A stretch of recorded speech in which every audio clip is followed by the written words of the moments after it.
And coming home with a third-place finish tonight here at Magnolia Motor Speedway in Columbus, Mississippi. Guy we don't get to talk too much, but we enjoy talking to him when he's here, and that's Iron Mike Boland. And, Mike, good night for you here at Magnolia Motor Speedway. And true to Mike Boland form, you did it right down on the bottom groove. Yeah, I just don't like that top. That ain't me, you know, but, you know, Justin and so did Evan. They running that top, and, hey, good luck to them. But I just glad to finish third, you know, but them two guys put on a good race, and we got close there a few times, I think. You know, Mike, you know, you get up there on the top, you're flirting disaster with that wall, but down there where you're running, you got to keep those ute tires from jumping out in front of you. I mean, how do you get around this place without that happening? I don't know, because they do get out in front of me quite often, you know, but it's, I don't know, that's just what I've always done. Mike, you got to be tickled to death with the season that your son Jamie has had. You know, he's come on with you in the business and helping you out at the shop, and now he's coming into his own as a race car driver this season. Got a few wins this year and doing well in the weekly racing series points, and I know you're one proud papa.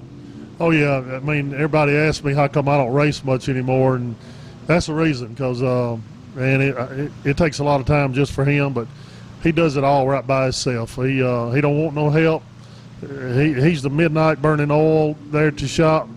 I used to do that, but I got to go in about 8 o'clock now. Well, speaking of strange hours, he and Ronnie Johnson must get along good, because you know, Ronnie likes those late night hours. And now we saw this weekend he debuted a brand new track star you built for him, and he looked good in it. Yeah, he really did. Uke tire got him though, but he really did first time out. We was tickled. We worked real hard to get it to where he could be here, and you know, it's. I hope he has a continuing success with it. You know, Ronnie's got to be kind of different to set up a car for, because he's so old school.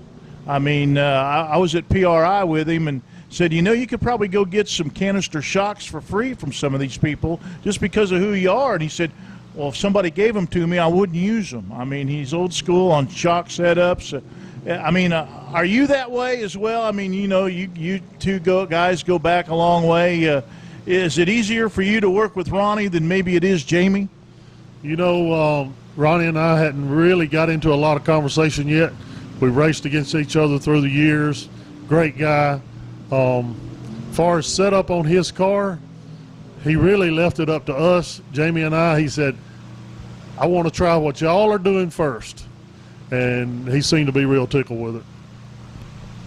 Maybe you can teach an old dog new tricks. Well, I wish somebody teach me some, because I'm telling you what. But getting back to my son, you know, he's I think he is coming on. We sitting here, we're looking at these weekly points, and we're trying to get him to finish in the top 10. And you know, it's one of them deals where he's real close to finishing there. I hope he does, you know, but that'd be our milestone for him, is finishing top 10. You know, when we started the weekly racing series, you know, we put some good money out there, and, you know, I mean, you know, the money isn't, you know, like the national deal is, but, you know, these guys really get up on the wheel just to get a seat at that banquet in Dawsonville, Georgia in January. Yeah, they sure do. You know, it's always a nice banquet. You know, it's just the atmosphere there, you know, is great to be in. I've been to hundreds of banquets through the years, and it just seems to rise a little above some of them, you know. Well, about 3 weeks to go in the season for that weekly deal, and you're looking for, I think, your fourth Constructors Championship with the weekly racing series, and you're leading that here at the end of the season. So maybe we'll see you up there in January to get that fourth trophy. Well, it would be real nice, because that's, you know, we have customers all across the country that call us strictly for crate. It's helped my business a lot. You know, sometimes I like arguing with y'all guys, especially Tim, you know, but hey, it's been great for my business, and the success we have in crate seems to get a lot of attention across the country, not even just in this area. Seems to be out towards the Kansas area, getting more input from that area now. Actually, BSB come on board and kind of helped us with a lot of stuff on Ronnie's car, because they're wanting to hit this part of the market also. Watch for big things from Track Star Race Cars as they expand geographically, kind of like right along with us with the Neesmith Chevrolet Weekly Racing Series and the National Tour. And Mike Boland with a third-place finish tonight in the makeup race from May 24th for the Neesmith Chevrolet Dirt Late Model Series here at Magnolia Motor Speedway in Columbus, Mississippi.